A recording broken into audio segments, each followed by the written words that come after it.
के बारे में। देखिए, इंग्लिश में बात करने के लिए बहुत सारे तरीके हैं। हर तरीके को फॉलो करने के लिए उनके जो स्टेप्स हैं उनको धीरे धीरे आपको फॉलो करना होगा। ये ज़रूरी नहीं कि सारे स्टेप्स एक साथ ही यूज़ किए जाएं। हर स्टेप्स को अलग अलग तरीके से समझकर जब जहाँ जिसकी ज़रूरत है उसे हमें बोलना चाहिए।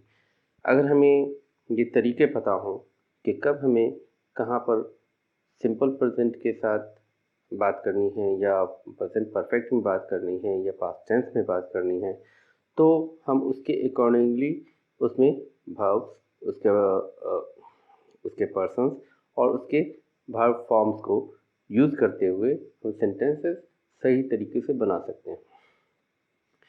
पिछले वीडियोज़ में शायद मैंने आपको सिंपल प्रेजेंट कंटिन्यूअस और सिंपल प्रेजेंट टेंस के बारे में बताया है कि जहाँ पर तादेती का यूज़ होता है मोस्टली, कि हम प्रेजेंट में जो बातें करते हैं उसे हम सिर्फ पर्सन्स के साथ सिंपल जो वर्ब फॉर्म्स हैं, एक्शन वर्ब्स हैं, उन्हें रखते हैं और उसके अकॉर्डिंगली उसमें हमारे सेंटेंसेस कंप्लीट होते हैं।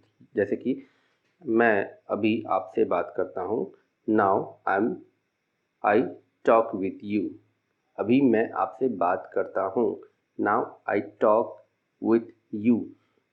वो तुमसे बात करता है का मतलब होगा वो ही टॉक्स विथ यू, वो तुमसे बात करता है। तो यहाँ पर आपने देखा होगा कि जब आई टॉक विथ यू में मैं टॉक के साथ कुछ नहीं लगाता, सिर्फ ये टॉक जो है वो एक्शन वर्ब है और मैं आई के साथ टॉक मैंने लिख दिया या बोल दिया।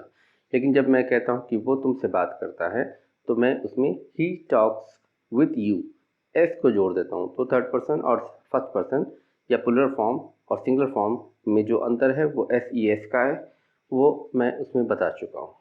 अब हम इस वाले वीडियो में देखेंगे कि हम किसी भी काम को जब कंप्लीट कर चुके होते हैं, जब किसी काम को हम ख़त्म कर चुके होते हैं और उसके परफेक्ट रूप को, उसके कंप्लीट हुए फॉर्म को हम इंग्लिश में बताते हैं, तो हम उसमें कौन से वर्ब पैटर्न को लगाते हैं। क्योंकि हर जगह तो आप ये सिंपल प्रेजेंट वाला फार्मूला यूज़ नहीं कर सकते, पर्सन्स के साथ सिर्फ एक्शन वर्ब को लगा दिया और काम ख़त्म हो गया, ऐसा तो नहीं है। अब मैं बात करता हूँ कि मैं आपको बता चुका हूँ, आई हैव टोल्ड यू, मैं आपको कह चुका हूँ। I have said, I have told to you, मैं आपको बोल चुका हूँ। I have spoken with you, spoken to you, मैं आपको बता चुका हूँ। या इसको ऐसे समझिए कि मुझे कोई काम आपने दिया, you have given me some kind of work, और मुझे वो काम ख़त्म करना था, वो मैंने ख़त्म कर लिया। अब आपने मुझसे पूछा क्या आपने वो काम ख़त्म कर लिया है, मैं कहूँगा हाँ मैंने वो काम ख़त्म कर लिया है। हिंदी में हम ऐसे बात करते हैं, या मैं कहूँगा मैं अपना काम ख़त्म या फिनिश कर चुका हूँ। तो यहाँ पर समझने वाली ये बात है कि जब हम किसी एक्शन को, किसी काम को, किसी भी तरीके से कोई काम करते हैं, कुछ खाते हैं, कुछ पीते हैं, कुछ जा रहे हैं, कहीं पहुँचना होता है, तो उसे जब हम बताते हैं कि वो चीज़ें हो चुकी हैं, फिनिश हो चुकी हैं, कंप्लीट हो चुकी हैं, वो की जा चुकी हैं, मैं खाना खा चुका हूँ, मैं पानी पी चुका हूँ, मैं गया था बाज़ार और वहाँ से मैं सब्जियाँ ख़रीद कर ला चुका हूँ। तो ये हमारा प्रेजेंट परफेक्ट में इंग्लिश के अकॉर्डिंग, इंग्लिश ग्रामर के अकॉर्डिंग इसमें प्रेजेंट परफेक्ट का यूज़ होता है। और प्रेजेंट परफेक्ट को समझने के लिए हम आसानी से, मैंने यहाँ पे लिख दिया है, पहले तो हमारे सारे पर्सन्स हैं, आई फर्स्ट पर्सन है, यू सेकेंड पर्सन है, ही हमारा थर्ड पर्सन सिंगुलर है वो के लिए, शी वो लेडीज़ के लिए, इट एनिमेट जो भी कोई वस्तु है, कोई नॉन लिविंग थिंग है, कोई चीज़ है, वस्तु है, उसके लिए इट को यूज़ करते हैं। वैसे मैंने फॉर एग्जांपल यहाँ पर लगा दिया है। वी का मतलब होता है हम लोग एंड दे का मतलब होता है थर्ड पर्सन के प्लूरल फॉर्म को बताने के लिए हम दे का यूज़ करते हैं, चाहे उसमें लेडीज़ हों या जेंट्स हों, राइट। इतना तो आपको पता ही है। खैर, अब ये मैंने कुछ यहाँ पर एक्शन वर्ब लगा रखे हैं। प्ले का मतलब होता है खेलना, वर्क का मतलब होता है काम करना, और वर्क का मतलब काम भी होता है, लेकिन वर्क का मतलब काम करना भी होता है। फॉरगेट का मतलब होता है भूलना, फाइंड खोजना, ढूंढना, लूज किसी चीज़ को खो देना, भूल जाना, कहीं पर रख के भूल गए और वो आपके दिमाग से मिस हो गया, यू लॉस्ट इट, तो उसे लूज कहते हैं, लूज छोड़ देना। कॉल किसी को बुलाना, to call someone, you are calling anyone, call का मतलब होता है पुकारना, बुलाना। सेंड भेजना, आप मैसेज भेजते हो, आप किसी व्यक्ति को भेजते हो किसी को बुलाने के लिए या कोई काम करने के लिए, या आप लेटर भेजते हो कहीं, तो सेंड।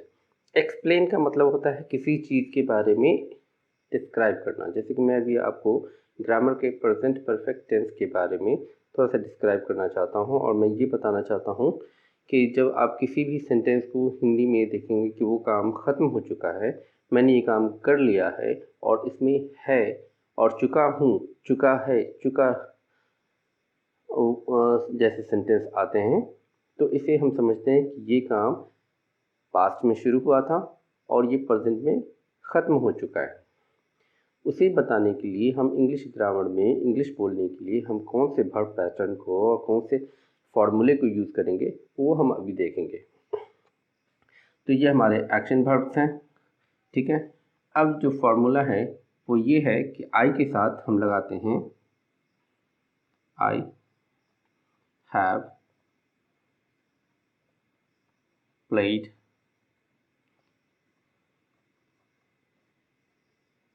फुटबॉल।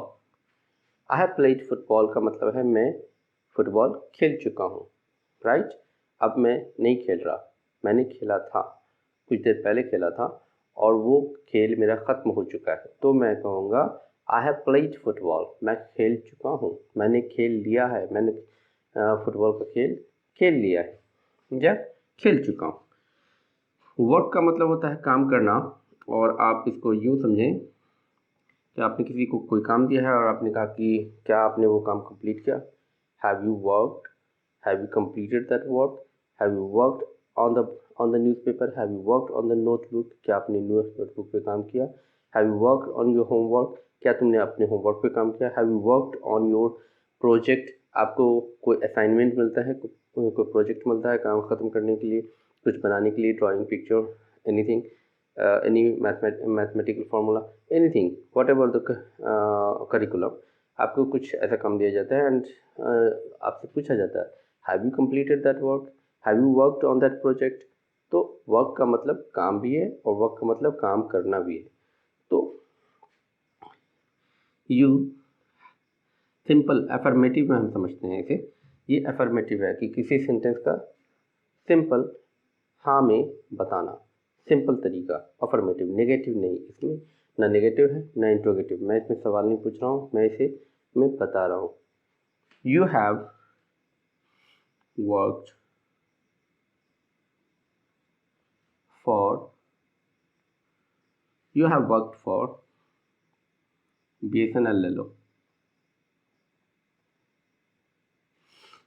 BSNL एक कंपनी है, ठीक है, and you have worked for BCNL, BSNL, तुम BSNL के लिए काम कर चुके हो, राइट। इसका मतलब ये होता है you have worked for BSNL। अब मैं आपको फोकस ये नहीं कर रहा हूँ कि आप सिर्फ यही लगाते हैं, आप ये भी कर सकते हो you have done your work, you have done your work for BSNL, for Mahindra, for Tata, for any particular ABC company, anything. तो कहने का मतलब यह है यू हैव वर्कड, तुम काम कर चुके हो, for anyone, for anything, that is not any issue, right. तो हाँ, ओके, तो यहाँ पर यू हैव वर्कड, तुम काम कर चुके हो। अब यू के साथ मैंने हैव लगाया, आई के साथ हैव लगाया, प्ले का पास्ट पार्टिसिपल रूप प्लेड है, वर्क का पास्ट पार्टिसिपल ईडी जोड़कर वर्कड बनता है। इसी तरीके से ही के साथ हम क्या लगाएंगे, he has forgot, he has forgot his watch. वो अपनी घड़ी भूल गया. Forgot, forget, forgot, forgotten. तो हम यहाँ लगाएंगे forgotten. Forget का मतलब होता है भूलना, forgot का मतलब होता है भूल गया, forgotten का मतलब होता है पास्ट पार्टिसिपल रूप जो have और has के साथ यूज होता है. तो हम यहाँ पर लगाते हैं has forgotten. I think there is only one T, but okay. He has forgotten his watch. She find. She find का मतलब होता है वो ढूंढती है या वो पाती है. She find. Find का मतलब होता है पाना, वापस लेना, मिल जाना. तो यहाँ पर she finds अगर कर देंगे तो इसका मतलब होता है she finds her notebook. उसे उसकी नोटबुक मिल गई. बट यहाँ पर मतलब हमारा पास्ट पार्टिसिपल रूप बनाकर उसके परफेक्ट रूप को समझना है, परफेक्ट टेंस को समझना है. तो यहाँ पर हम फिर शी के साथ क्या लगाएंगे, हैज़ लगाएंगे. She has. फाइंड का पास्ट पार्टिसिपल रूप होता है found. She has found her note book. उसे उसकी नोटबुक मिल चुकी है. She has found her notebook. She has found her necklace. She has found her she has found her pen. She has found anything. तो यहाँ पर have and find का past participle रूप. तो किसी भी action verb के past participle रूप के साथ, past participle form के साथ आप have और has persons के according लगाएंगे और उसके आगे के sentences आपके ऑटोमेटिकली तैयार हो जाएंगे, जिसका मतलब है कि वो काम खत्म हो चुका है, वो हो चुका है, किया जा चुका है, पूरा हो चुका है. राइट. अब मैं इन verbs के बारे में थोड़ा सा आपको. लूज का मतलब होता है खो देना. And it has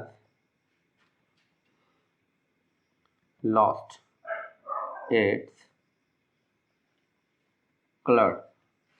it has lost its colour. ये इट जो है वो थर्ड पर्सन पार्टिसिपल है और ये नॉन लिविंग थिंग्स है. मान लो कि मैं किसी पेन की बात कर रहा हूँ या किसी पेंट की बात कर रहा हूँ, किसी कार की बात कर रहा हूँ, तो उस कार का जो पेंट है या उस कार का जो कलर है वो फेड हो चुका है. तो मैं ये कहूँगा it has lost its colour. ये अपना कलर खो चुका है. या it has lost its features, attractions, कुछ भी. तो यहाँ पर इट के साथ भी हम हैज़ लगाएंगे, शी के साथ भी हैज़ लगाएंगे, ही के साथ भी हैज़ लगाएंगे और फॉरगेट, फाइंड, लॉस्ट और जो भी एक्शन वर्ब है उसके जो पास्ट पार्टिसिपल फॉर्म बनता है वो लगाएंगे. उसके बाद आगे के सेंटेंस लिखेंगे. We call.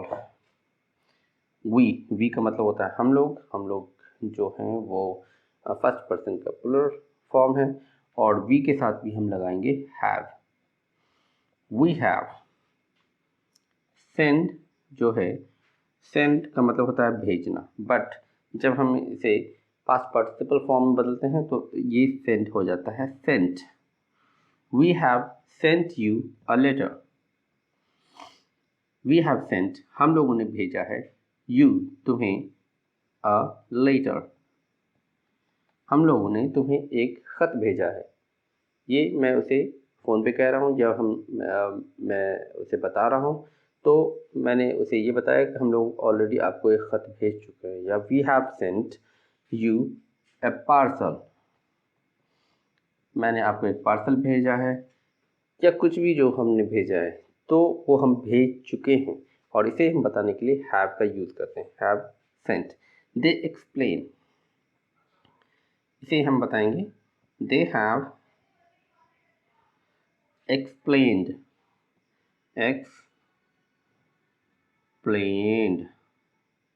अब एक्सप्लेन का मतलब होता है किसी चीज़ को विस्तार में बताना, किसी चीज़ को खुलकर बताना, उसके बारे में ज़्यादा बताना ताकि वो क्लियरली पता चल सके, डिटेल में पता चल सके. तो एक्सप्लेन का मतलब होता है किसी चीज़ के बारे में विस्तृत जानकारी देना. Now they have explained English grammar कर दें आप. They have explained English grammar. उन लोगों ने इंग्लिश ग्रामर की व्याख्या कर दी है. व्याख्या की है, विवेचना की है, उसका विस्तार में बताया है, उसे डिटेल में बता चुके हैं। तो उन लोगों ने ये काम ख़त्म कर लिया है। तो कहने का अर्थ है कि आप आई के साथ हैव, यू के साथ हैव, वी के साथ भी हैव और दे के साथ भी हैव लगाएंगे। बाकी हर जगह जो है वर्ब के जो फॉर्म्स हैं, वर्ब के एक्शन फॉर्म्स हैं, वो पास्ट पार्टिसिपल फॉर्म में चेंज होंगे। एंड ही और शी के साथ बस हमें एंड इट के साथ हैज़ का यूज़ करना है। बट इसमें कोई चेंजेस नहीं आएगा, इसमें ही चेंजेस आना है, और जिससे हमारा जो सेंटेंस है, जो हमारे वाक्य हैं, वो परफेक्ट में बदल जाते हैं। तो हम किसी भी पर्सन्स के साथ उसके किसी भी एक्शन वर्ब को प्रेजेंट परफेक्ट में बता सकते हैं। और उसके लिए आपका जो फॉर्मूला है वो ये है, राइट। पर्सन्स, एक्शन वर्ब, ये आपका जनरल एक्शन वर्ब है, इन्हें आपको पास्ट पार्टिसिपल में बदलना है एंड हैव हैज़ को यूज़ करते हुए उसे जोड़ देना है। And you are saying that it has been done, ये हो चुका है। इट हैज़ बीन कंप्लीटेड, ये फिनिश हो चुका है। I have seen a film, मैं एक फिल्म देख चुका हूँ। You have met my friend, तुम मेरे दोस्त से मिल चुके हो। You have gone to Mumbai, तुम मुंबई जा चुके हो। यू हैव रीच्ड एयरपोर्ट, तुम एयरपोर्ट पहुंच चुके हो। This is the affirmative sentences, right. अब ये अफर्मेटिव सेंटेंसेस तो हमारे हो चुके हैं। ओके,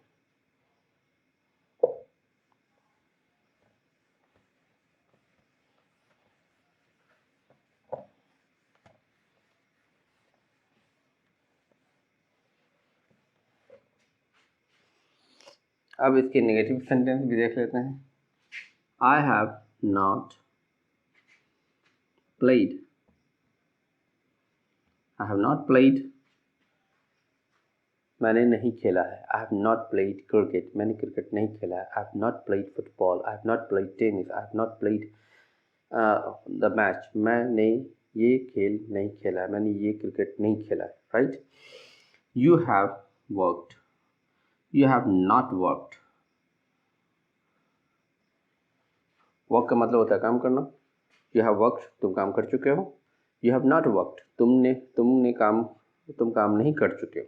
जब हम कहेंगे तुम काम नहीं कर चुके हो, we will use only not between have and action verb. Action verb हमारा ये है और हैव हैज ये है, तो हमें नॉट को सिर्फ जोड़ देना है। And forgotten, he has not forgotten your name, वो तुम्हारा नाम नहीं भूल चुका है, वो तुम्हारा नाम जानता है, अभी भी जानता है। तो मैं उसे बता रहा हूँ he has not forgotten, वो तुम्हारा नाम नहीं भूला है। दैट मीन्स हैज़ को यूज करेंगे। she has not find her book, उसे उसकी किताब नहीं मिली है, मिली है अभी नहीं मिली है। she has not find her book, उसे उसकी किताब नहीं मिल चुकी है। she has not find, right. तो हमें कहाँ चेंज करना पड़ा, हमें सिर्फ नॉट को बीच में ऐड करना पड़ा। it has lost its color,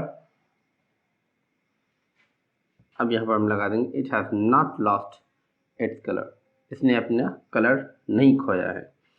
call, we have called, we have not called, we have not called you, हमने तुम्हें नहीं बुलाया है। we have called you, हमने तुम्हें बुलाया है। we have called you in the seminar, we have called you at our in our office, we have called you at our home। और जब हम लिखेंगे we have not called you, हमने तुम्हें नहीं बुलाया है। we have not called you on the phone, we have not called you when you were walking, तो जब तुम टहल रहे थे मैंने तुम्हें नहीं पुकारा है, तो हम कहेंगे we have not called you। explain, they have not explained, they have not explained, they have not explained well, उन्होंने अच्छी तरीके से नहीं बताया है। किसी भी सब्जेक्ट को, कोई किसी सब्जेक्ट के बारे में कोई बता रहा था या बताना था, उसने उस चीज़ को कम्प्लीटली परफेक्ट तरीके से नहीं बताया है, तो हम कहेंगे they have not explained well. Well का मतलब अच्छा, उसने अच्छे से नहीं बताया है। व्हाट वाज द मैटर, मुझे कहीं जाना था, उसका डायरेक्शन मुझे पता नहीं था, किसी को मुझे बताना था, उसने मुझे सही से एक्सप्लेन नहीं किया, मतलब मुझे नहीं बताया। That means they have not explained well. ये हो गया इसका नेगेटिव फॉर्म। अब क्या है कि कंप्लीट, अब देखें इसको हम इंट्रोगेटिव बनाते हैं, राइट। इंट्रोगेटिव बनाना बहुत आसान है, देयर इज नो मैटर। आप इसे इंट्रोगेटिव में क्या करना है, बस हमें इस हैव को यहाँ रखना है। Have I played, have you worked, has she, has he forgotten, has she.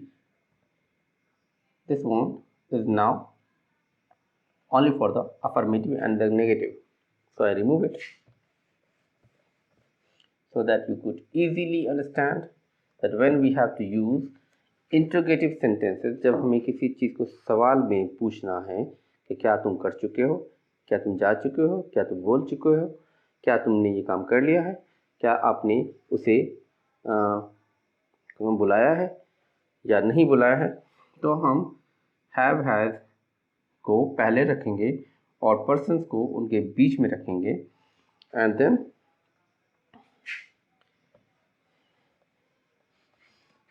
इसका काम ख़त्म। Have it lost its colour, and interrogative sentence, here is interrogative sentence. तो हम जब भी क्वेश्चन करते हैं तो हम इस फॉर्मूले को यूज़ करते हैं। हैव आई प्लेड, क्या मैं खेल चुका हूँ। हैव यू वर्कड, क्या तुम काम कर चुके हो, क्या तुम कर चुके हो, नहीं, हाँ या नहीं, okay. Has he forgotten your name, क्या वो तुम्हारा नाम भूल चुका है। Has she find her book, क्या वो अपनी किताब ढूंढ चुकी है। हैज शी फाइंड पाना, has she find, sorry this is wrong, we should not use find here, we should use found, F-O-U-N-D, found. Has she found her book, क्या वो अपनी किताब पा चुकी है। ये हमारा इंट्रोगेटिव में है। बताने का अर्थ ये है कि हम जब इंट्रोगेटिव में बात करेंगे तो हम हैज़ हैव को पहले रखेंगे।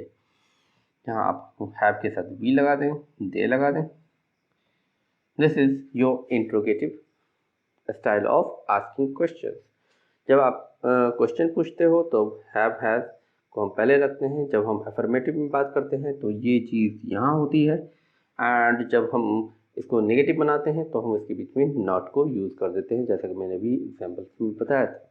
तो ये है हमारा किसी भी सेंटेंस को जो हम कर चुके हैं उसे बताने के लिए इंग्लिश में हम किस तरह से एक्शन वर्ब्स को और हैव हैज़ को उनके पर्सन के अकॉर्डिंग रखेंगे और उसे यूज़ करेंगे। दैट्स इट, आज की क्लास में इतना ही।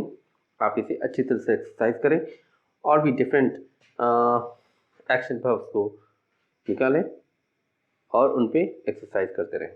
Thank you very much.